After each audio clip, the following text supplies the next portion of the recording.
El huésped silencioso de Rosemary Manor, un misterio de Miss Marple, ambientada en Witchford-on-the-Marsh, Cambridgeshire, Inglaterra. Primavera de 1952. Capítulo 1. Una invitación en tinta azul pálido. La carta llegó un martes, lo que en Witchford-on-the-Marsh consideraban un día perfectamente aceptable para recibir malas noticias, ni tan siniestro como un lunes, ni tan cruel como un viernes. La jefa de correos, la señora Dorothea Fenn, la clasificó con su habitual eficiencia, aunque se permitió echar un vistazo a la dirección del remitente en el sobre antes de introducirlo en la ranura correspondiente. Mansión Rosemary, señorita A. Beckwith. La tinta azul pálido la hacía inconfundible. La señorita Agatha Beckwith siempre escribía con tinta azul pálido. Witchford-on-the-Marsh no era un pueblo grande. Ocupaba una pequeña depresión entre dos modestas colinas en el sur de Cambridgeshire, y la marisma que le dio la mitad de su nombre había sido desecada en 1889, aunque los lugareños aún no habían perdonado a los hombres que lo habían hecho. Lo que quedaba era una larga calle principal llamada Pitt Lane, una iglesia de diseño normando poco espectacular, 11 casas de diversa índole, un pub llamado The Hawthorne Cross y Rosemary Manor, que se encontraba al final de un camino de grava en el extremo oriental del pueblo y contemplaba todo lo que se extendía a sus pies con la actitud de una abuela desaprobadora. La señorita Agatha Beckwith había vivido en Rosemary Manor durante 31 años. La había heredado de un tío abuelo que había fallecido sin descendencia y sin afecto, dejándole la propiedad de una modesta renta y una biblioteca repleta de libros que jamás había abierto.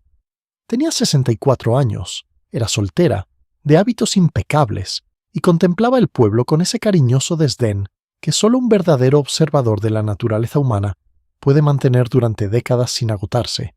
La carta que había escrito, la de tinta azul pálido, había llegado a 7 personas y contenía una invitación a un pequeño almuerzo el sábado siguiente. Están cordialmente invitados a almorzar conmigo el 14 de junio en Rosemary Manor. Comeremos a la 1 y espero poder conversar después sobre un asunto importante que nos concierne a todos. Les ruego que no comenten esta reunión con nadie ajeno a los invitados. Como era de esperar, la última frase fue la que causó el problema. A la gente a la que se le pide que no mencione ciertas cosas siempre acaba mencionándolas. Y a las 48 horas de haberse entregado las invitaciones, todo Witchford-on-the-Marsh ya sabía que Agatha Beckwith tramaba algo. Los 7 destinatarios fueron, en orden de lectura de la carta, señor Quentin Ashby, de 41 años, el abogado del pueblo, que ejercía en una casita reformada en Pitt Lane y que había gestionado los asuntos legales de Agatha durante 6 años. Leyó la carta 2 veces, la dobló con sumo cuidado y se la guardó en el bolsillo interior de la chaqueta. Luego se sirvió un whisky 1 hora antes de lo apropiado. Señora Harriet Croft, de 56 años, que había trabajado como ama de llaves de Agatha durante los últimos 12 años. Era una mujer enérgica, con el cabello canoso recogido con una agresividad innecesaria, y dirigía Rosemary Manor con la eficiencia de una general que ha decidido que la comodidad no es enemiga del orden. Leyó la carta en la cocina y emitió un sonido a medio camino entre una risa y un bufido. Dr. Félix Drumagata, de 53 años, era el médico del pueblo, quien la había atendido durante una década, y que, en privado, la consideraba la mujer más sana del condado, sin importar lo que ella pudiera afirmar en contrario. Era un hombre delgado, de rostro alargado y con una mirada vigilante que hacía que las personas sanas se sintieran vagamente culpables. Leyó la carta mientras comía un huevo duro y no dijo absolutamente nada. Señorita Sylvia Croft, 30 años, hija de Harriet Croft, que había regresado a Witchford-on-the-Marsh hacía 8 meses desde Londres, tras lo que su madre describió como una decepción y lo que Sylvia describió como un cambio de carrera. Era guapa de una manera discreta, con el pelo oscuro y una forma de escuchar atentamente que hacía que la gente dijera más de lo que pretendía. Leyó la carta en la mesa de la cocina y dijo, «¡Qué raro!», y eso fue todo. Señor Hugh Fellows Agatha, de 62 años, primo hermano de Agatha, vivía en una cómoda casa del pueblo y era considerado por muchos su pariente vivo más cercano. Era un hombre corpulento y afable, que fumaba en pipa y gozaba de una excelente compañía, aunque también se le consideraba mucho menos inteligente de lo que realmente era, una reputación que cultivaba con esmero. Leyó la carta que encontró en la puerta de su casa e inmediatamente llamó a Agatha. Pero ella se negó a decirle nada por teléfono. La profesora Nadia Wren tenía 48 años. Se había jubilado 3 años antes de su cátedra de Historia Clásica en Cambridge y ahora vivía en Witchford-on-the-Marsh, con una pequeña pensión y los ingresos de un libro sobre cerámica romana que había vendido mejor de lo que nadie, ni siquiera el editor, había previsto. Era franca, intelectualmente impaciente, y conocía a Agatha Beckwith desde hacía más de 20 años. Leyó la carta durante el desayuno y, de inmediato, empezó a formular teorías. Señor Thomas Edde, 37, que administraba la pequeña granja comercial que ocupaba el terreno entre Rosemary Manor y el antiguo límite de la marisma. Era inquilino de Agatha, la tierra era suya, y su relación era cordial pero formal. Era un hombre tranquilo y reservado que había llegado a Witchford hacía 6 años procedente de algún lugar de las Midlands, y aunque llevaba en el pueblo el tiempo suficiente para ser considerado un habitual, nunca había llegado a ser un miembro más de la familia. Recibió la carta, la leyó una vez y la dejó en el alféizar de la ventana de la cocina, apoyada contra un tarro de mermelada. Estas 7 personas llegaron a Rosemary Manor el 14 de junio, un sábado, a la 1 en punto, o en el caso de Hugh Fellows, a las 6 minutos pasadas, que era su manera de indicar que, aunque había llegado, lo había hecho en sus propios términos. No había octavo lugar en la mesa. El almuerzo transcurrió de forma bastante agradable. Harriet Croft había preparado salmón frío, ensalada, panecillos de la panadería de Pitt Lane y un postre de grosellas que todos elogiaron con sinceridad. La conversación giró en torno a temas locales, el sorprendente calor de la primavera, la próxima conferencia del profesor Wren para la Sociedad Histórica de Cambridge y la cuestión de si se debería permitir que The Hawthorne Cross ampliara su terraza. Agatha Beckwith fue una anfitriona atenta y amable. No dijo nada sobre el asunto importante que había mencionado en su carta. A las 2:30, cuando los platos ya habían sido retirados y el café traído, juntó las manos sobre la mesa y dijo: «Supongo que todos se estarán preguntando de qué se trata esto». Se oyó un murmullo general que podía significar cualquier cosa. «He decidido», dijo Agatha, «cambiar mi testamento». La sala quedó en completo silencio. Capítulo 2. Lo que se dijo después del café. «No tengo intención», continuó Agatha, con el tono sereno y pausado que usaba cuando no estaba del todo tranquila, «de explicarles todos los detalles del nuevo acuerdo esta tarde. Ese es propiamente asunto del señor Ashby, y lo trataremos formalmente la semana que viene. Pero me pareció justo, ya que todos ustedes se ven afectados de una u otra manera, que lo supieran directamente de mí, y no por rumores». Quentin Ashby se aclaró la garganta. «No sabía que había decidido hacer cambios, señorita Beckwith. Llevo unos meses dándole vueltas», dijo. «Iré a verte el lunes por la mañana». Hugh Fellows dejó la taza de café con un leve chasquido. Su expresión seguía siendo amable, pero algo en su mirada había cambiado, como la marea que sube sin perturbar la superficie del agua. «¿Y podrías explicarnos a grandes rasgos, Agatha, de qué tipo de cambios estamos hablando?» «Puedo decirles lo que considero relevante».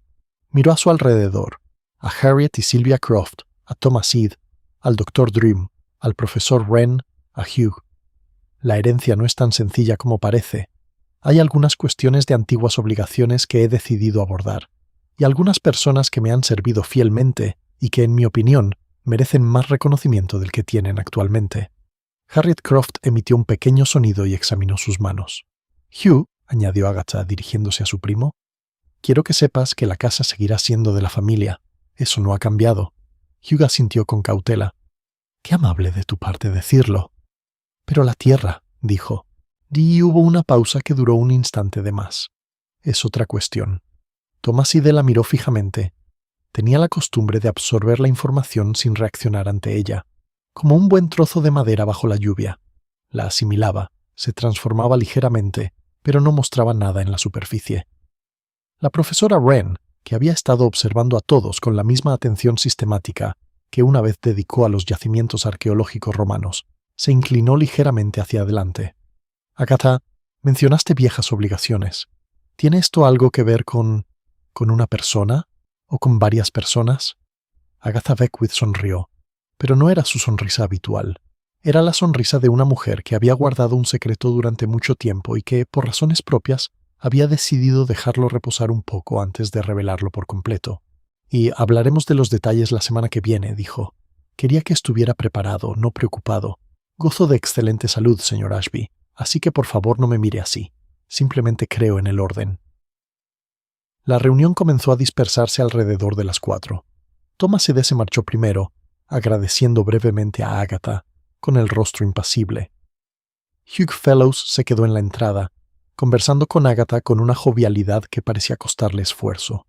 El Dr. Drum se despidió en voz baja y regresó al pueblo con el profesor Wren. Sylvia Croft ayudó a su madre a recoger las últimas cosas del comedor.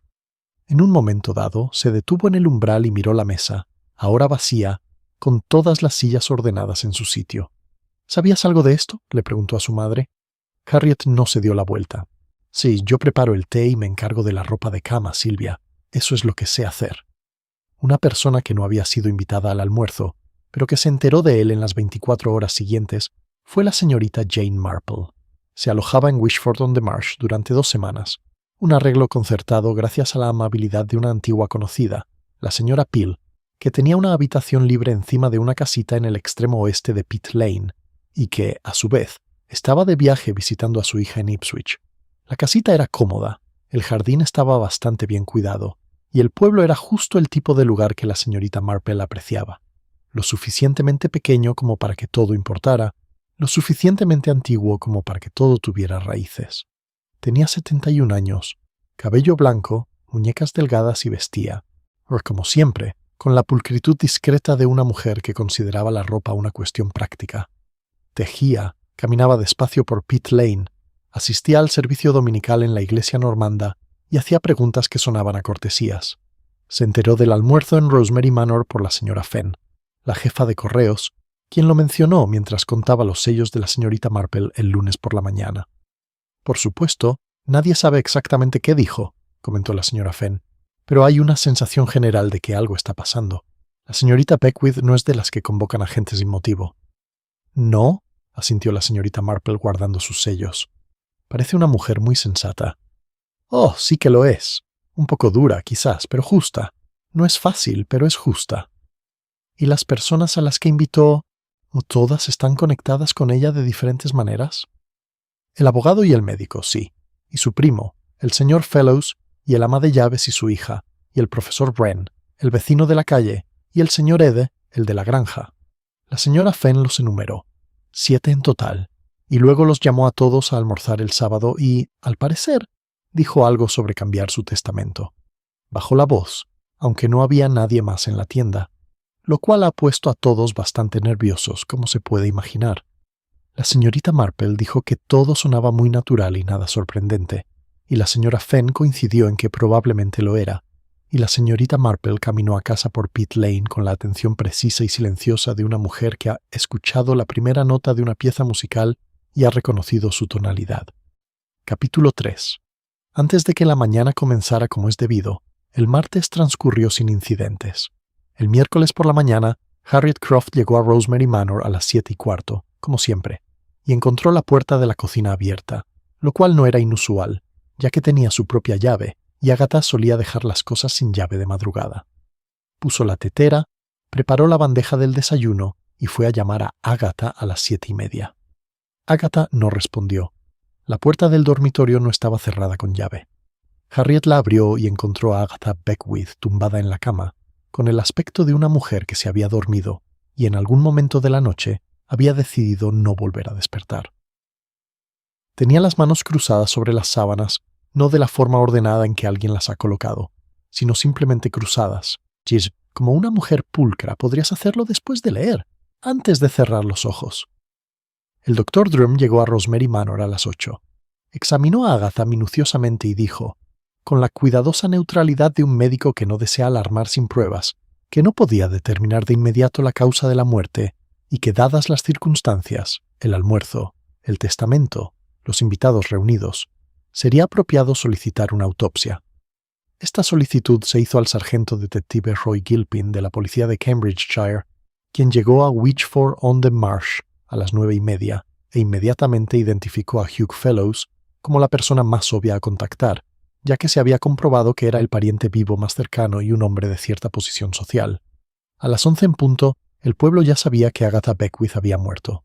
Al mediodía, la mayoría había llegado a la conclusión de que se trataba de un fallo cardíaco, porque tenía 64 años, y 64 años era una edad razonable para que un corazón dejara de funcionar. La señorita Marple se enteró por el profesor Wren, quien apareció en la puerta de la cabaña el miércoles por la tarde con la mirada ligeramente aturdida de alguien que ha recibido una descarga eléctrica, pero aún no está seguro de si se lo ha imaginado.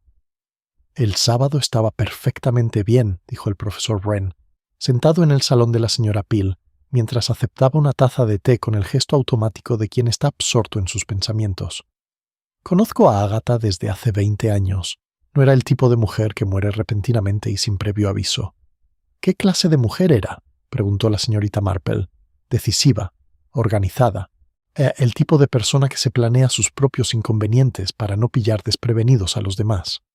La profesora Wren dejó su taza de té. Nos llamó a todos el sábado para decirnos que iba a cambiar su testamento. ¿Y luego? ¿Muere el miércoles por la mañana? 2 días antes de su cita con el señor Ashby. ¿Todavía no había visto al abogado? No. Tenían previsto reunirse el lunes por la mañana, pero ella canceló. La señora Croft dijo que le dolía la cabeza.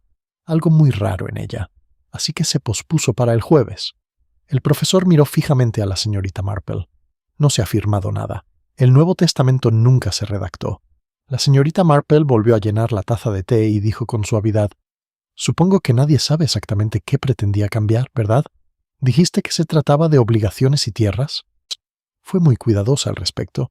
El sábado se mostró deliberadamente ambigua, pero yo tuve la sensación de que, hiciera lo que hiciera, al menos una persona en esa sala no sería bien recibida.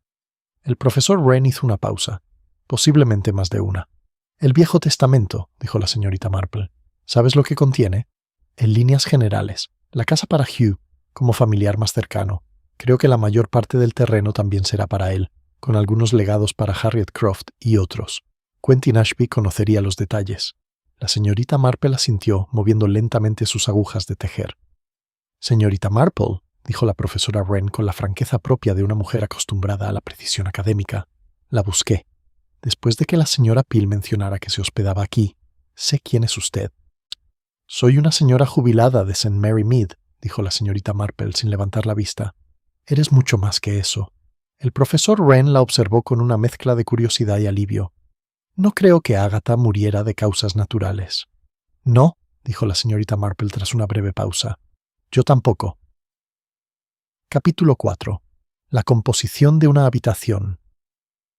El informe de la autopsia fue entregado al detective Gilpin el viernes por la mañana. Confirmó que Agatha Beckwith falleció por insuficiencia respiratoria causada por la ingestión de una cantidad tóxica de hidrato de cloral, conocido popularmente como somnífero. Administrado en una dosis suficientemente concentrada, puede producir una depresión respiratoria tan gradual que la persona pasa del sueño a la muerte sin aparente sufrimiento. En Rosemary Manor no había ninguna botella de hidrato de cloral. En el botiquín de Agatha sí había un pequeño frasco de pastillas para dormir recetadas. Quedaban 6, según contó el Dr. Drum, lo cual coincidía plenamente con la receta que había escrito 2 meses antes. El hidrato de cloral procedía de otro lugar. El detective Gilpin, de 36 años, meticuloso y con el agotamiento propio de un hombre al que se le había asignado la investigación de una muerte sospechosa en un pueblo donde todos se conocían y por lo tanto todos eran a la vez útiles e inútiles, comenzó a realizar entrevistas el viernes por la tarde. La señorita Marple, que no era el tipo de mujer que el detective Gilpin pensaría en entrevistar, pasó la mañana del viernes en Rosemary Manor. Llegó allí simplemente acompañando a Harriet Croft, a quien le habían pedido que siguiera viniendo a la casa para asegurarse de que no se alterara nada. La señorita Marple se había presentado a Harriet la mañana anterior en Pitt Lane, le había ofrecido sus más sinceras condolencias y le había hecho un comentario amable sobre la dificultad de seguir trabajando en una casa donde se habían vivido tantos años. Harriet, que era una mujer franca pero no ingenua, le había dicho: «Bueno, si quieres, puedes venir. Es una casa muy grande para una sola persona». La habitación de Agatha estaba tal como la habían encontrado. La ventana daba al este y dejaba entrar la luz de la mañana en largos haces, que se extendían por el suelo de madera. Sobre la mesita de noche había un vaso de agua a medio terminar, Una novela con un marcapáginas en la página 73 y una pequeña lámpara. La señorita Marple miró el vaso de agua durante un rato. Luego miró la novela. Era una novela policíaca, de las clásicas, ambientada en una casa de campo. El marcapáginas estaba en el capítulo 41, que ya había pasado la mitad, pero aún no estaba cerca del final. El tipo de página en la que uno se encontraría después de haber estado leyendo tranquilamente durante unas horas. ¿Tenía la señorita Beckwith la costumbre de tomar algo caliente antes de acostarse?, le preguntó a Harriet, que estaba en el umbral. Cacao, a veces, o un vasito de agua tibia con limón. Decía que le ayudaba a dormir. La voz de Harriet era firme, pero apenas se oía. Yo no se lo preparo, ella se lo prepara. Se lo preparaba ella misma. ¿En la cocina? ¿O la pequeña despensa que tenía al lado? Le gustaba mantenerse ocupada por las noches. Decía que no le gustaba que los demás hicieran todo por ella. Muy comprensible, dijo la señorita Marple. Al bajar, miró la taza de cacao vacía sobre el escurridor de la cocina.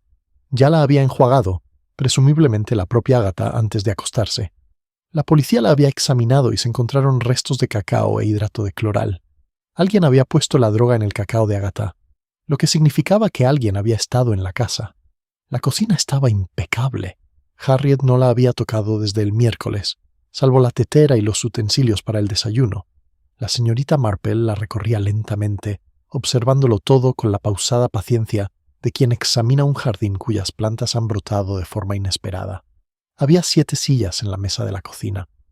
En la pared había un calendario con el 14 de junio, sábado, rodeado con un círculo rojo y anotado, almuerzo. 13:00. Junto a la puerta trasera había un pequeño tablón de corcho con una llave de repuesto colgada de un gancho. ¿Es esa la única llave de repuesto para la puerta trasera?, preguntó la señorita Marple. Hay una que tiene el señor Ashby para los archivos de la propiedad, dijo Harriet, y el señor Hugh tiene una llave de la entrada principal, pero no de la trasera. ¿Sabes si alguno de los invitados del sábado volvió a casa después del almuerzo? Harriet lo pensó. El señor Hugh se quedó un rato, ya te lo dije, y dudó un momento. Silvia volvió, sobre las 7 de la tarde. No le dije que volviera. Dijo que quería ver cómo estaba la señorita Beckwith, si necesitaba algo antes de que yo me fuera a casa. Me pareció muy amable. Y la señorita Beckwith estaba de buen humor entonces. Silvia dijo que parecía estar bien, un poco cansada tal vez, pero completamente ella misma. La señorita Marple asintió y volvió a mirar la llave de repuesto que colgaba del gancho, y luego la puerta trasera, que daba a un pequeño jardín que lindaba con el camino que discurría al lado de la propiedad. Gracias, señora Croft, dijo. Ha sido de gran ayuda. Capítulo 5. El peso de un nombre antiguo, Hugh Fellows, no era, por naturaleza, un hombre que mostrara fácilmente su dolor. Esto se atribuía generalmente a lo que en Witchford-on-the-Marsh llamaban su solidez, una cualidad que el pueblo asociaba con la buena educación y el autocontrol. Había llorado en el funeral de su esposa 16 años atrás, y el pueblo lo había considerado apropiado. Pero no había sido una reacción exagerada. El viernes por la tarde recibió al detective Gilpin en su sala de estar con un vaso de agua, no de alcohol, lo que Gilpin interpretó en privado como una muestra de sobriedad, en medio de una crisis, y lo archivó como tal. Por lo que pude ver, gozaba de excelente salud, dijo Hugh. Me sorprendió, no voy a negarlo. Miró por la ventana. Obviamente, ahora surge la cuestión del medicamento. ¿Cuándo fue la última vez que vio a su primo, señor Fellows? Sábado, el almuerzo. Salí quizás sobre las 4:30 o las 5 menos cuarto. Nos despedimos en la puerta principal. Parecía estar bien. ¿Volviste después de eso? ¿El domingo, tal vez? ¿El lunes? Hugh sostuvo la mirada de Gilpin con firmeza. No. La llamé el lunes por la noche para preguntarle cómo se sentía. La señora Croft me dijo que le dolía la cabeza. No le di más importancia, no quería agobiarla. ¿Tienes una llave de la casa? La puerta principal, sí, la tengo desde hace años. ¿Lo usaste esta semana? No. Gilpin tomó nota. ¿Puedes contarme sobre la conversación en el almuerzo? ¿Sobre el testamento? La expresión de Hugh cambió ligeramente, no precisamente para ocultar nada, sino para ser más conciso. Estaba eligiendo qué decir. Dijo que tenía intención de hacer algunos cambios. Mencionó antiguas obligaciones. Fue deliberadamente vaga sobre los detalles. Hizo una pausa. No voy a fingir que el testamento actual me es desfavorable, porque lo descubrirás fácilmente. La casa y el terreno Siempre he dado por sentado... Bueno, se detuvo. Pero Agatha tenía todo el derecho a hacer lo que quisiera con su propiedad. ¿Tenía usted alguna idea de quiénes podrían beneficiarse de los cambios propuestos? No específicamente. Mencionó a Thomas Ede en relación con el terreno, creo, pero no lo dijo directamente. Hugh dejó su vaso de agua. Si me preguntas quién podría haber querido impedir que cambiara el testamento. Bueno, tienes una lista de 7 personas. Yo estoy en ella. Gilpin pensó que era algo inusualmente sincero de decir. La señorita Marple se encontró con Hugh Fellows el sábado por la mañana frente a la pequeña oficina de correos, a donde ambos habían ido por motivos completamente triviales. Él le abrió la puerta y ella le dio las gracias con la agradable naturalidad de una anciana que espera un trato cortés y no se sorprende cuando lo recibe. Caminaron juntos por Pitt Lane, ella hacia la izquierda, él también hacia la izquierda, lo que hizo inevitable una breve conversación. ¿Era usted amiga de la señorita Beckwith?, preguntó con la cortés atención de un hombre que evalúa a un desconocido. Una conocida, a través de amigos en común. Lamento mucho su muerte. La señorita Marple se ajustó el ligero bolso que llevaba en el brazo. Parecía una mujer extraordinaria. Ella lo era. Muy meticulosa, exacta. No decía cosas que no sentía, lo cual es más raro de lo que parece. Escuché algo sobre el almuerzo que ofreció antes de su muerte. ¿Lo hiciste? Su tono era neutral, pero no hostil. En los pueblos pequeños la gente habla, dijo disculpándose. No tenía intención de entrometerme, solo que... Uno oye cosas, y me preguntaba, ¿le pareció una mujer asustada? ¿O preocupada por algo en particular? Hugh dejó de caminar. Permaneció en silencio por un momento. Parecía resuelta, dijo finalmente. No tenía miedo. Era de esas mujeres que toman decisiones y las ejecutan sin rodeos. Cualquier cosa que decidiera la decidía correctamente. Miró a la señorita Marple. Pero había algo más, sí, algo que la inquietaba. Desde hacía tiempo, creo. Lo había notado en los últimos meses. Una especie de...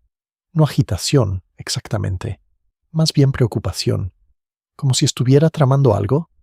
Sí, dijo. Exactamente eso. Poco después se despidió y siguió su camino. La señorita Marple lo vio marcharse y reflexionó sobre la diferencia entre un hombre que sufre un duelo sincero y uno que finge su dolor, y sobre lo poco que se distinguen esas dos cosas desde fuera, y cuánto dependía de los pequeños gestos irrepetibles. Hugh Fellows se detuvo cuando ella formuló la pregunta, y pensó antes de responder. Ambas cosas le indicaron algo, aunque aún no sabía qué. Capítulo 6. Thomas Ede y la cuestión de las raíces. La granja situada en los límites de las tierras de Beckwith se llamaba Hollow Acre, aunque no tenía nada de hueca. El nombre provenía de un antiguo nombre de campo que se remontaba a tiempos inmemoriales. Thomas Ede la había trabajado durante 6 años con la dedicación metódica de un hombre que ha encontrado en el trabajo físico una alternativa fiable a la vida interior. Criaba ganado vacuno y cultivaba cebada. Tenía un peón a tiempo parcial. La casa de campo era limpia, sencilla y con muy pocos elementos decorativos. El detective Gilpin visitó la granja el sábado por la mañana, antes de que la señorita Marple pasara por delante de la puerta durante su paseo vespertino. Su contrato de arrendamiento, dijo Gilpin, mirando sus notas. Es un contrato anual renovable, ¿correcto? Renovable a discreción de la señorita Beckwith. Eso es correcto. Así que podría haberlo terminado si hubiera querido. Teóricamente, dijo Ede con voz monótona y sin inflexiones. Estaba apoyado contra la verja del campo inferior con los brazos cruzados, no como gesto defensivo, sino simplemente porque así los ponía cuando estaba quieto. Habría requerido 6 meses de preaviso. ¿Tenías alguna indicación de que ella tuviera la intención de hacer cambios en vuestro acuerdo? En el almuerzo mencionó que la cuestión de la tierra estaba en revisión. ¿Y cómo te hizo sentir eso? Ede miró a Gilpin con la expresión de quien le piden que explique algo que considera obvio. He dedicado 6 años a esta tierra. He mejorado el drenaje, reconstruido la cerca inferior y, por primera vez en una generación, he rotado los cultivos correctamente. Si la hubiera vendido o cambiado las condiciones, habría tenido que empezar de cero en otro sitio. Hizo una pausa. Lo cual habría sido un inconveniente, pero no imposible. Gilpin anotó la palabra, inconveniente.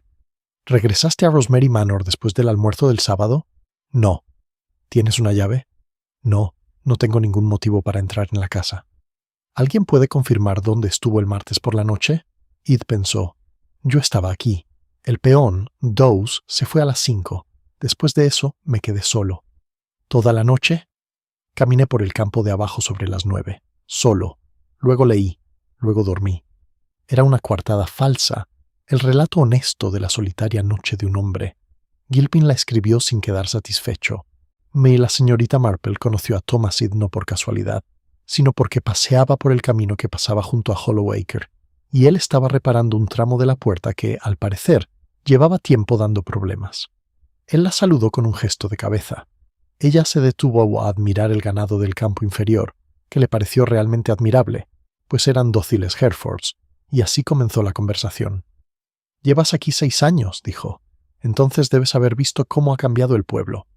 «No cambia mucho», dijo, y había algo en su voz que no era ni satisfacción ni crítica, sino más bien una especie de resignación, el sonido de una persona que ha elegido sus condiciones y los medios para atenerse a ellas. La muerte de la señorita Beckwith debe ser un gran golpe. Era su casera. Es un shock para el pueblo.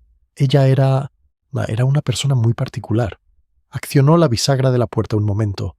No la conocía bien, no personalmente. Hablábamos de la tierra, de negocios, era justa. ¿Sabías que iba a abordar cuestiones relativas a la tierra en su Nuevo Testamento? La miró de reojo. Tenía unos ojos claros y penetrantes que no eran hostiles, pero sí cautelosos. Sí, dijo algo parecido el sábado. Espero que no te haya supuesto ninguna dificultad. La bisagra de la puerta se cerró con un clic firme. La probó y funcionó. Todo es difícil hasta que deja de serlo, dijo, lo que la señorita Marple interpretó como filosofía o evasión, o quizás ambas cosas. Ella siguió caminando. Detrás de ella, lo oyó probar la puerta de nuevo.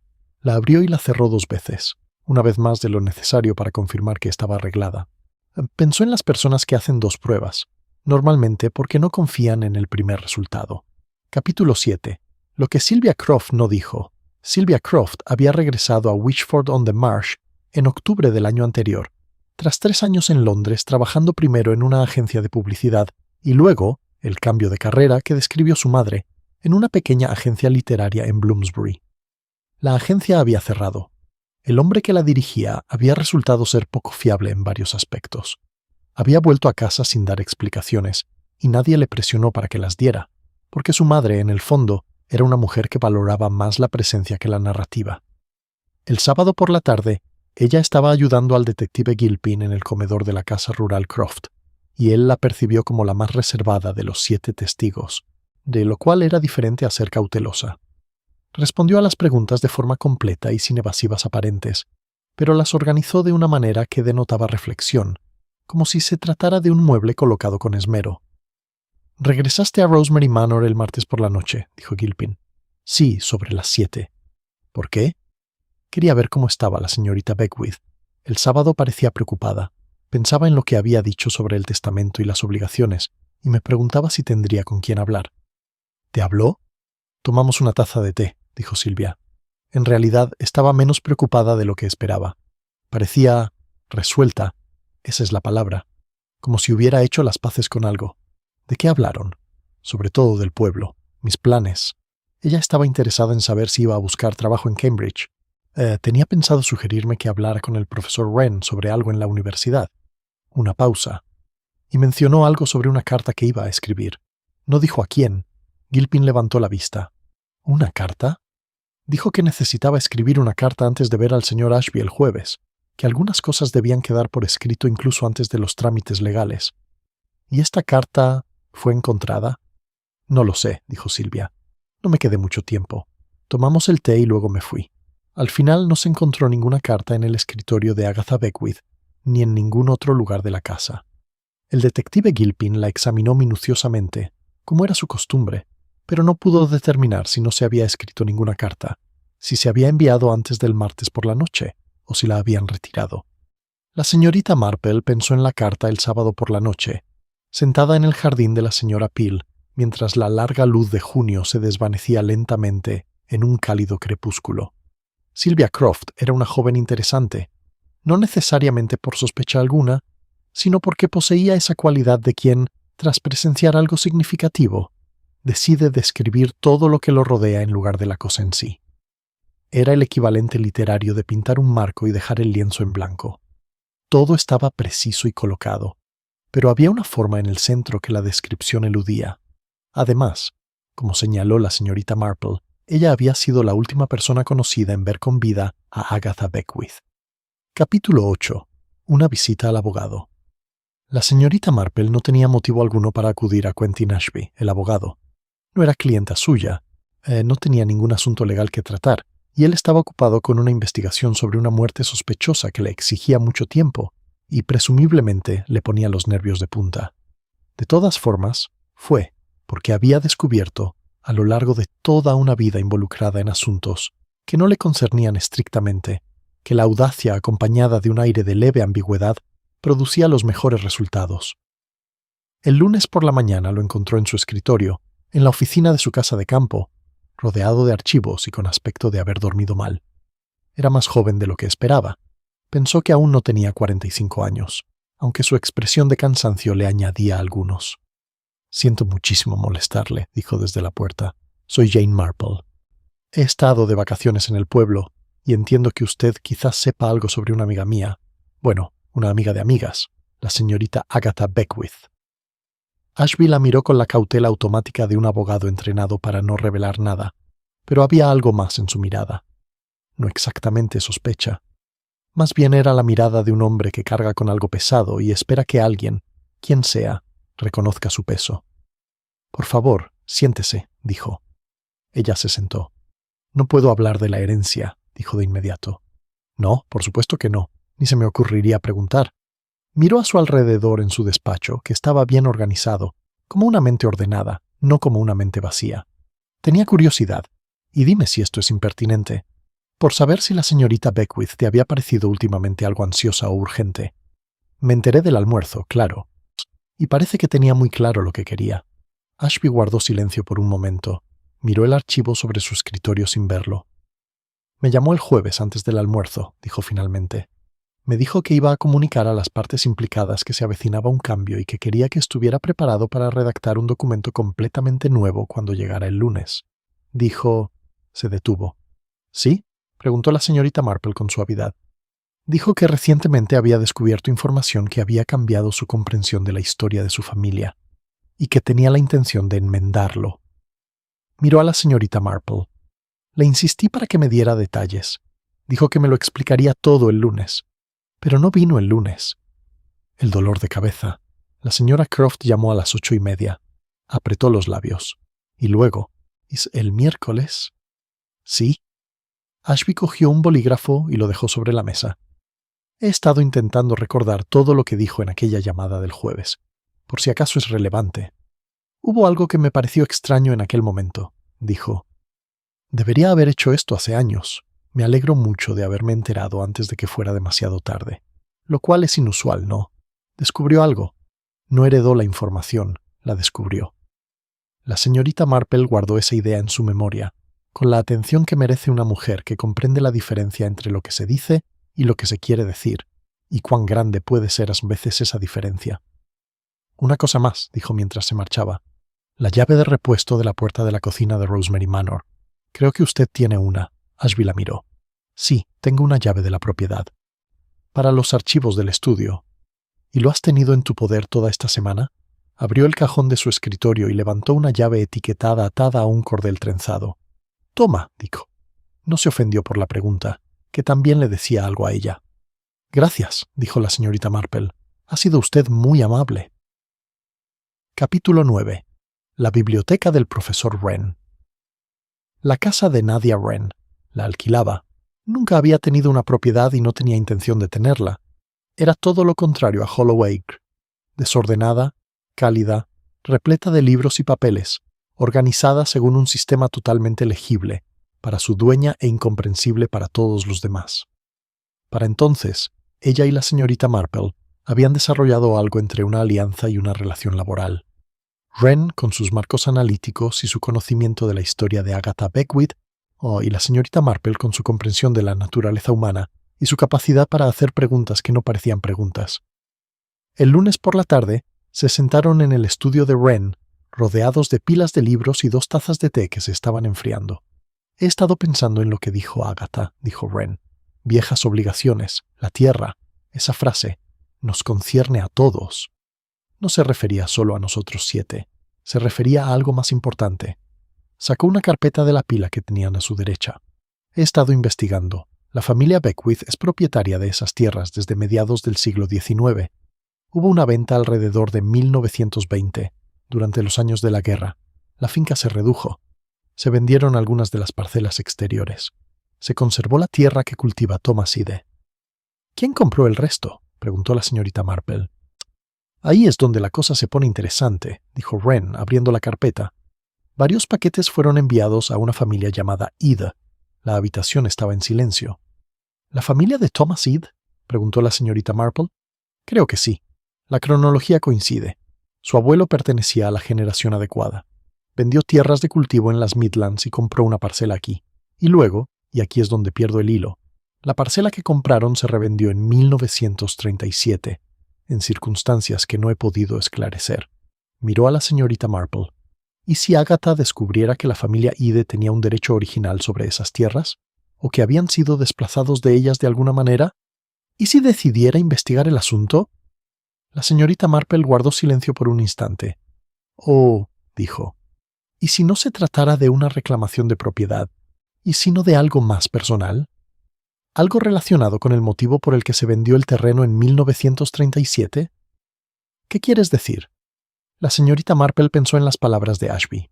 Recientemente había tenido conocimiento de información que cambió su comprensión de la historia de su familia.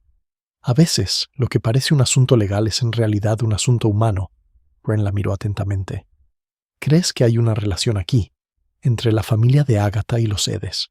Creo, dijo la señorita Marple, que Thomas Ide llegó a este pueblo hace 6 años, que tiene 37, lo que significa que nació en 1915, y que, sea lo que sea que Agatha Beckwith descubriera, sea lo que sea que cambiara su comprensión de la historia de su familia, era algo que desconocía hasta entonces, pero que sentía que debería haber sabido. Como si la hubieran mantenido en la ignorancia, dijo Wren. O como si las pruebas se hubieran hecho accesibles recientemente. Cartas antiguas, documentos antiguos. Miró los archivos apilados de Wren. La gente deja huellas, profesor. Siempre dejan huellas. Capítulo 10. El patrón que se esconde bajo la superficie. El martes por la mañana, la señorita Marple dio 2 vueltas al pueblo antes de sentarse, a las 10:30, en el banco frente a The Hawthorne Cross. El pub aún no había abierto, pero el dueño estaba colocando las sillas, y el banco, bañado por el sol de la mañana, era el lugar perfecto para observar el extremo norte de Pitt Lane, sin parecer que observaba nada en absoluto. Estaba tejiendo, un camuflaje familiar, y observando. El Dr. Drum salió de la iglesia a las 10:20, donde según sabía ella, y había estado asistiendo a la reunión de arreglos florales a la que acudía todos los martes desde que se tenía memoria, pues la había retomado tras la muerte de su esposa y había encontrado en ella una estructura sólida. Caminó hacia el sur sin levantar la vista. Hugh Fellows pasó por allí camino a la oficina de correos sobre las 11 menos cuarto. Llevaba una carta en la mano que no envió. Se quedó en la oficina de correos unos 5 minutos y salió sin ella, lo que sugiere que se lo pensó mejor o que se arrepintió de haberla escrito. Sylvia Croft salió de la tienda de comestibles a las 11 y caminó hacia la mansión. Llevaba 2 bolsas. Se detuvo una vez, frente al kiosco de periódicos, y se giró como si hubiera oído algo. Luego continuó caminando. La camioneta de la granja de Thomas Ede pasó a las 11:20, en dirección a Cambridge. No miró hacia el banco. A estas alturas, la señorita Marple ya tenía una idea bastante clara. No del acto en sí, aún le faltaba una pieza, sino de la estructura general. La dinámica de quién sabía qué, cuándo y qué significaba. Pensó en un tipo particular de ser humano, aquel que, ante la perspectiva de una pérdida, no se enfurece ni amenaza, sino que actúa con calma y pragmatismo para evitarla. No había malicia en ello, necesariamente. Había un pragmatismo terrible, la lógica de quien ha sopesado lo que podría perder frente a lo que tendría que hacer y ha decidido, en la fría aritmética privada de la autopreservación, que lo que tendría que hacer era posible. Pensó en lo que había dicho Harriet Croft. Ella lo hace sola. Le gustaba mantenerse ocupada por las noches. Pensó en la cocina, la tetera, la taza de chocolate caliente, la puerta trasera. Pensó en lo que Sylvia le había dicho. Agatha le había dicho: «Necesito escribir una carta antes de ver al señor Ashby», y pensó en lo que le había sucedido a aquella carta. El martes por la tarde visitó al Dr. Drew. Abrió la puerta él mismo, no había recepcionista en la pequeña consulta médica, y la miró con la cortés reserva de un hombre que ha pasado 3 décadas aprendiendo a no mostrar sorpresa. «Señorita Marple», dijo, «he oído hablar de usted». «Me temo que la gente habla», dijo amablemente. «¿Puedo pasar un momento? No le quitaré mucho tiempo». Su estudio era tan austero como él mismo, todo en su sitio, todo cumpliendo a la perfección su función. Ella se sentó en la silla del paciente que estaba frente a su escritorio y él se sentó detrás. «Hidrato de cloro», dijo. «Entiendo que no es algo que se consiga fácilmente. Desde la década de 1940, no. Ha sido reemplazado por alternativas más seguras». La observaba con esa mirada atenta que ella ya había notado. «En teoría, se puede conseguir en ciertas farmacias hospitalarias, pero no con receta médica ordinaria».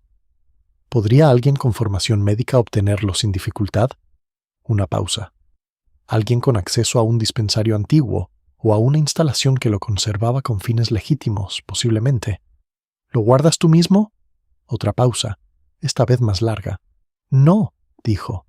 La señorita Marple lo miró fijamente. «Dr. Drew, ¿cuándo empezó a atender a la señorita Beckwith como su médico?» «Hace unos 10 años. ¿Y usted conoce a la familia Croft desde hace más tiempo?» Algo cambió en su expresión. No era culpa, o quizás no solo culpa. Era algo que reflejaba la angustia particular de quien lleva mucho tiempo esperando que no se le haga una pregunta concreta. «Conozco a Harriet Croft desde que llegó al pueblo, hace unos 30 años. Tú estabas aquí antes que ella, entonces». «Sí», dijo, mirando la pared que estaba sobre su cabeza. «Llevo 35 años en este pueblo». «¿Y Sylvia Croft?», dijo la señorita Marple. «¿La has visto crecer?» «Sí», muy silencioso. «Hace 30 años», dijo la señorita Marple. «Usted tendría unos 23 años, recién graduado, tal vez». Apretó la mandíbula. «¿Qué me estás preguntando?» «No estoy pidiendo nada», dijo. «Simplemente señalo que a veces los lazos entre las personas de un pueblo son más profundos de lo que sugieren sus relaciones actuales. Y que un médico que ha atendido a un paciente durante 10 años podría saber cosas sobre las intenciones de ese paciente y sobre lo que esas intenciones podrían significar para las personas que le importaban, que una investigación policial podría no descubrir de inmediato». Se puso de pie, se ajustó el bolso y dijo: «Gracias por venir a verme». En la puerta se detuvo. «¿Fue el almuerzo de Agatha Beckwith la primera noticia que tuviste sobre el cambio de testamento?» No dijo nada. «Ya me lo imaginaba», dijo la señorita Marple, y se marchó. Capítulo 11. La carta que nunca fue enviada. Para el martes, el detective Gilpin había interrogado 2 veces a los 7 invitados al almuerzo, y comenzaba a sentir la frustración de un caso en el que todos tenían un móvil, y nadie tenía pruebas en su contra. El hidrato de cloral tenía que haber salido de algún sitio. La llave de la puerta trasera estaba a disposición de Ashby, y posiblemente era duplicable. La cocina era accesible para todos los que conocían los hábitos de Agatha. La señorita Marple solicitó una breve conversación con él el martes por la noche, en el salón del pueblo, donde lo encontró repasando sus notas en una de las mesas plegables, con el aire de un hombre que ha estado armando un rompecabezas, y recientemente descubrió que una pieza no coincide con la forma que había supuesto que tenía. No le contó todo lo que sabía. En su experiencia, esa no era la estrategia más útil. Lo que hizo fue hacerle una pregunta específica. «La carta desaparecida», dijo. «Esa que la señorita Croft, Sylvia, dijo que la señorita Beckwith tenía intención de escribir». «¿Has buscado en las papeleras de la mansión?» «Completamente», dijo. «¿Y la chimenea del estudio?» Hizo una pausa. «Es junio». «Sí», dijo la señorita Marple. Él la miró. «¿Crees que alguien lo quemó?» «Creo que vale la pena comprobar si hay restos de ceniza, y creo que sería útil preguntarse si alguien sustrajo o destruyó una carta de Rosemary Manor la noche de la muerte de la señorita Beckwith. ¿Por qué precisamente esa carta?» El testamento no se había modificado. No había nada legalmente vinculante, pero una carta escrita de puño y letra de Agatha Beckwith, explicando los motivos de su decisión de modificar el testamento, habría sido algo muy distinto a un documento legal. Gilpin estaba pensando. Eso habría explicado el motivo. la información que ella había descubierto. Sí, y si se documentara el motivo, si hubiera nombres, y pruebas, alegaciones concretas, entonces la muerte de Agatha Beckwith por sí sola podría no ser suficiente para cerrar el asunto. La señorita Marple hizo una pausa. Quien la mató necesitaba tener la certeza de que lo que había descubierto había muerto con ella, lo que significa que sabían lo que ella había descubierto. Sí, dijo la señorita Marple, lo cual reduce bastante las posibilidades. La chimenea del estudio de Rosemary Manor presentaba, tras un examen minucioso el miércoles por la mañana, restos de ceniza compatibles con papel. El perito policial estimó que se trataba de 3 trozos de papel doblados, no arrugados, lo que sugería que habían sido colocados allí en lugar de arrojados. No era la ceniza lo que contaba la historia. Era un único fragmento, apenas una pulgada, que había llegado al fondo de la chimenea y había sido protegido del calor intenso por el atizador. En él, con la inconfundible tinta azul pálida de Agatha Beckwith, había 9 palabras. Debes entender que lo sé desde 9 palabras, pero fueron suficientes. Capítulo 12. La arquitectura de un secreto.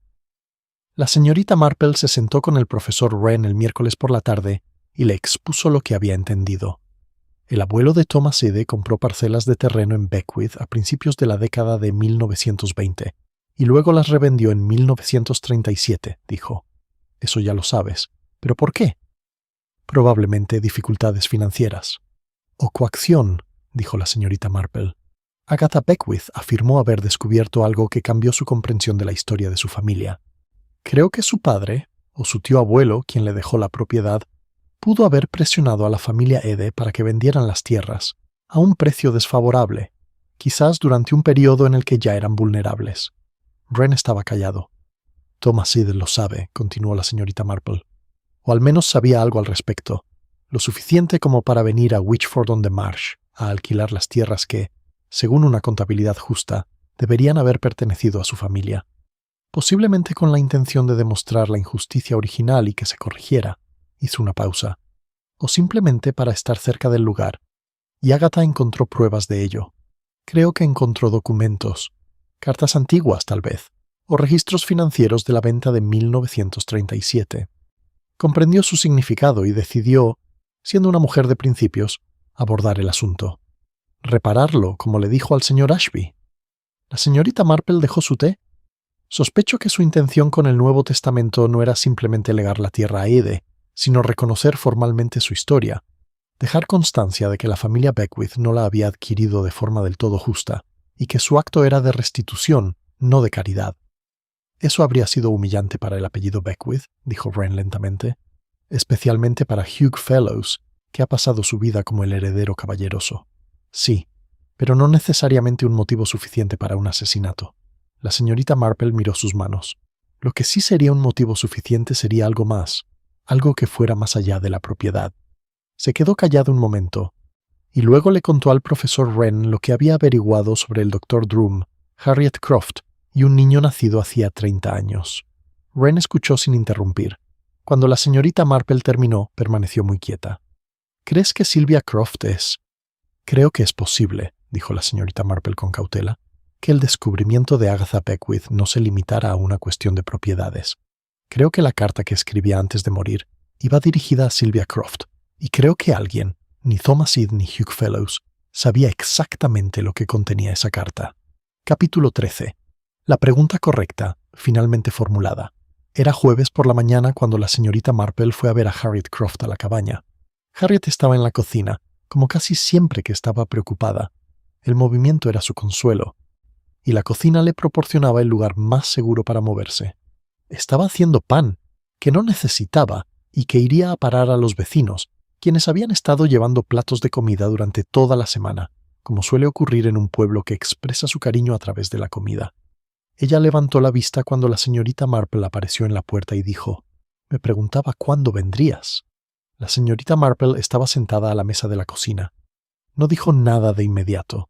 Observó las manos de Harriet amasando, fuertes y seguras, y reflexionó sobre la naturaleza de ciertos tipos de amor, protector, feroz y capaz de cosas terribles.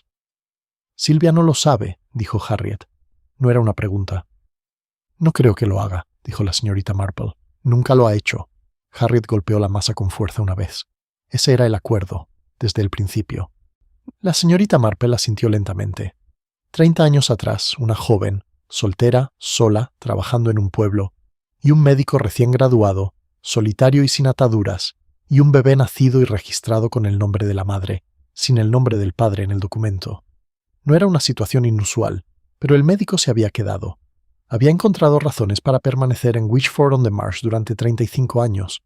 Había visto crecer a su hija con una mujer que no era su esposa, y había logrado, de alguna manera, conservar ese conocimiento. Agatha Beckwith se enteró, dijo la señorita Marple. Iba a contárselo a Silvia, dijo Harriet con voz apagada, sin brillo. Creía que Silvia tenía derecho a saberlo. ¿Quién era su padre? Dijo que había encontrado los documentos de registro originales, copias de cuando... no de cuando tuve que enseñárselos a alguien hace años. Los tenía en los archivos de la herencia, al parecer. Algo relacionado con una antigua póliza de seguro. No los había mirado hasta hace poco, y entonces vio las fechas y... Harriet se detuvo. Iba a contárselo a Silvia, y luego a Félix. La señorita Marple estaba callada. Iba a sentar a Silvia el viernes, dijo Harriet. Me lo había dicho el martes cuando llegó Silvia.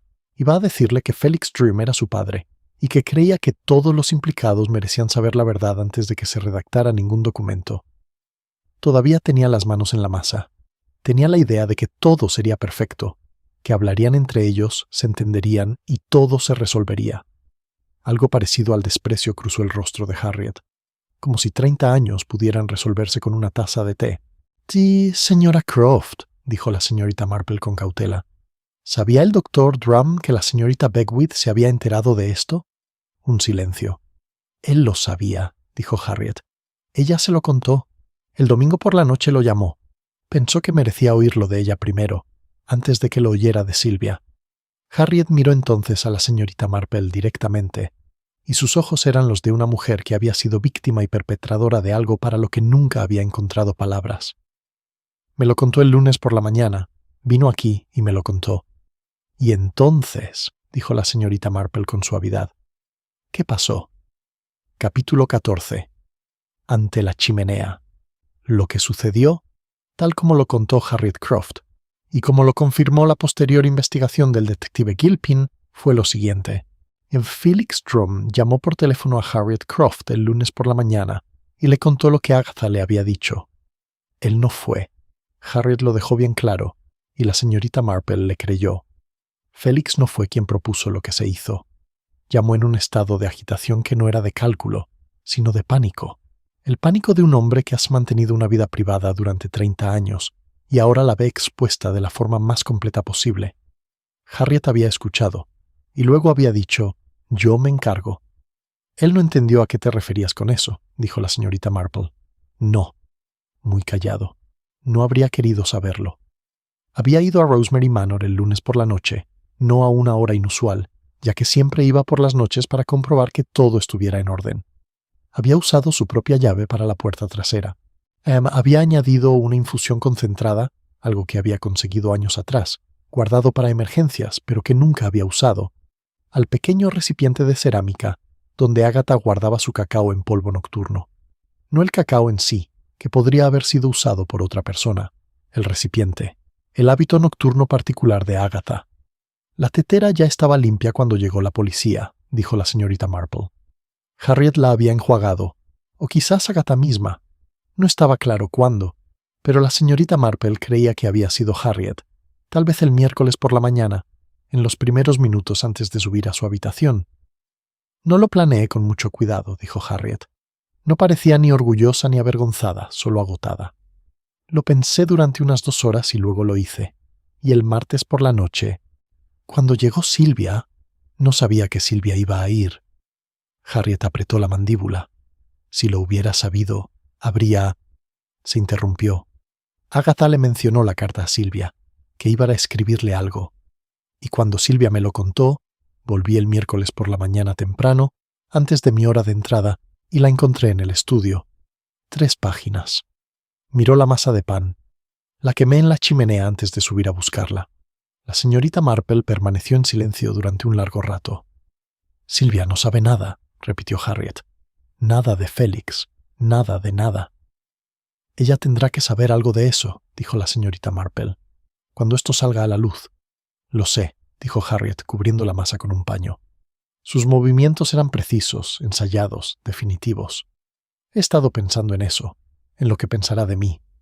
Me imagino que te considerará alguien que la quiere mucho, dijo la señorita Marple, independientemente de lo que piense. Harriet se quedó quieta un momento. Luego dijo, «Llama a tu policía». «El detective Gilpin ya sabe que las pruebas apuntan a su ubicación, señora Croft. Habría llegado a esta conclusión en un par de días». La señorita Marple se puso de pie. «Creo que sería mejor que lo llamara usted misma. Creo que lo sabe».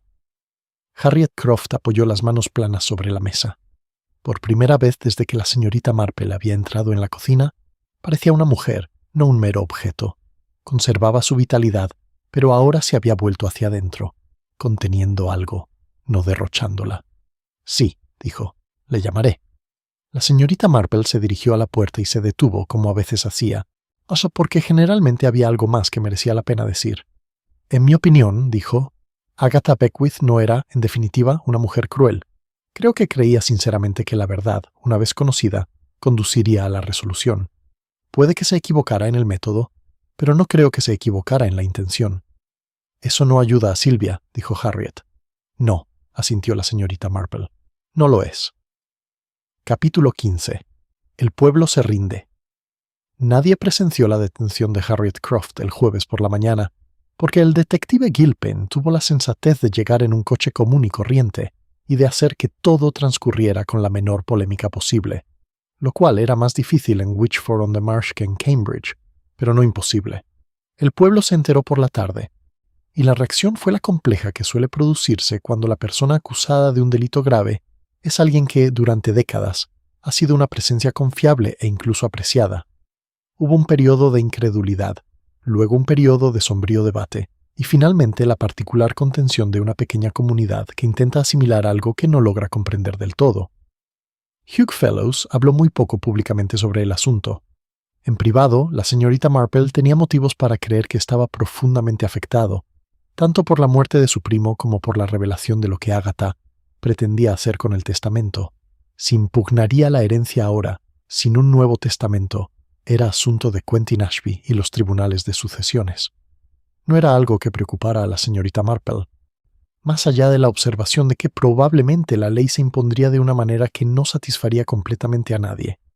Thomas Ide se enteró de la noticia por medio de su peón, Dawes, quien a su vez la había recibido de la mujer de la oficina de correos. Pasó la tarde del jueves paseando por el campo de abajo, aparentemente sin hacer nada en particular, y regresó a la granja al anochecer.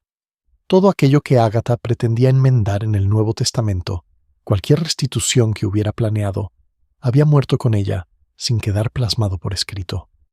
La cuestión de la historia de la familia Ede con la tierra no se abordaría formalmente. Que Thomas Ede optara por otros medios era otro asunto. La señorita Marple sospechaba que, tarde o temprano, sí lo haría. Era un hombre que había llegado a Witchford-on-the-Marsh con un propósito, y ella no creía que ese tipo de propósitos se abandonaran fácilmente. El doctor Felix Drum presentó su renuncia a la consulta del pueblo el viernes por la mañana, alegando motivos personales. La carta era breve y concisa. El sábado ya no trabajaba en Witchford-on-the-Marsh. Sylvia Croft, a quien el detective Gilpin le había contado el jueves por la noche lo sucedido y por qué, con la mesurada y profesionalidad de un agente de policía que ya había dado información difícil, se sentó en el salón de la señora Peel con la señorita Marple el viernes por la tarde porque no sabía a dónde más ir y porque la señorita Marple, amablemente, había dejado la puerta abierta. No lloró. Estaba demasiado inmersa en ello como para llorar. Se sentó con las manos en el regazo y finalmente dijo, «¿Lo sabías? ¿Sobre el doctor Drum siendo... sobre eso?» «Lo sospechaba», dijo la señorita Marple. «No estaba segura». «¿Se ha ido?» «Sí». «No». Silvia se detuvo, luego volvió a empezar. «No sé cómo se supone que debo sentirme con respecto a todo esto». «No se supone que sientas nada en particular», dijo la señorita Marple. «Es tu propio duelo, y tomará su propia forma. No hay una fórmula mágica para ello». Silvia la miró. Era joven, pensó la señorita Marple. No en el sentido superficial, sino en el sentido de que aún no había desarrollado las cicatrices que se acumulan tras décadas de pérdidas. El mundo todavía era capaz de sorprenderla con el daño que podía causarle. «Mi madre...» se detuvo. Sí, dijo la señorita Marple. Silvia permaneció en silencio durante un largo rato. La luz del atardecer se extendía por el suelo del salón. Afuera, el pueblo continuaba su existencia silenciosa y absorbente. Lo hizo porque me quería, dijo Silvia finalmente. No como una pregunta, ni como una excusa, sino más bien como alguien que intenta encontrar algo sólido en terreno incierto. Sí, dijo la señorita Marple. Precisamente por eso lo hizo. Capítulo 16. Pit Lane, al atardecer. En la última mañana de la señorita Marple en Witchford-on-the-Marsh, un sábado, cálido de nuevo, con esa luz de principios de verano casi demasiado pura para resultar agradable, caminó de principio a fin por Pit Lane, ida y vuelta, antes del desayuno. El pueblo estaba tranquilo, como suele ocurrir en lugares que han pasado por momentos difíciles y aún están decidiendo cómo sobrellevarlos. El pub estaba abierto, la iglesia estaba sin llave, la oficina de correos estaba vacía, pero abriría a las 9. El banco frente a The Hawthorne Cross estaba mojado por el rocío matutino, y ella no se sentó. Pasó por Rosemary Manor al final del camino. El sendero de grava estaba intacto. Las cortinas de las ventanas de la planta baja estaban corridas. Tenía el aire de una casa que espera descubrir en qué se convertirá. No abandonada, no habitada. Simplemente en un estado de suspensión muy distinto a la paz. Pensó en Agatha Beckwith, que había vivido en esa casa durante 31 años y que, en la última semana de su vida, había decidido que la verdad valía la pena, a pesar de las dificultades que ocasionara. En eso tenía razón, pensó la señorita Marple, aunque se hubiera equivocado en cuanto a la magnitud de las dificultades, ¿a quiénes afectarían y con qué rapidez? Pensó en Harriet Croft, quien había dedicado 30 años a construir una vida en torno a una mentira necesaria y que en una sola noche la había destruido, junto con la vida de otra persona, antes que permitir que la mentira terminara en los términos de otro. Amor y miedo en tal medida que se habían vuelto indistinguibles el uno del otro, lo cual, según la experiencia de la señorita Marple, no era una situación inusual, simplemente una situación extrema. Pensó en Sylvia Croft y Felix Drum, y en la extraña herencia de personas que se habían mantenido a salvo, de cosas que las habrían cambiado, y pensó, como solía hacer al final de algo, en las limitaciones particulares de la ley, que podía abordar el acto pero no los 30 años de presión que lo habían precedido, que podía nombrar un delito pero no el dolor que había crecido a su alrededor, como un árbol alrededor de un poste de la cerca. A las 9:30 la recogió el taxi que había reservado desde Cambridge, y el conductor metió su única maleta en el maletero sin ningún problema. La señora Fenn, la jefa de correos, estaba abriendo la oficina justo cuando el taxi bajaba por Pit Lane y levantó la mano. La señorita Marple le devolvió el gesto. La profesora Wren estaba en su puerta, con una taza de té en la mano, aparentemente por casualidad. Ella y la señorita Marple se miraron un instante mientras el taxi reducía la velocidad. ¿Seguirás en contacto?, preguntó Wren. No viajo muy a menudo, dijo la señorita Marple, pero escribo cartas. Yo también, dijo Wren levantando su taza de té. Buen viaje, señorita Marple. Gracias, dijo la señorita Marple. Cuida de Silvia si puedes. Tengo la intención de hacerlo. El taxi siguió su camino. El carril se estrechó y luego se ensanchó al girar hacia la carretera principal, y Witchford-on-the-Marsh se desplegó tras ellos a la luz de la mañana. La iglesia, los tejados, la llanura verde que se extendía hacia el antiguo límite de la marisma, donde nada crecía tan bien como debería, porque el nivel freático aún recordaba, después de todas estas décadas, lo que solía ser. La señorita Marple miró por la ventana y pensó, como solía pensar, sobre la naturaleza humana. Como siempre fue exactamente como lo había previsto, y como siempre no le brindó ningún consuelo.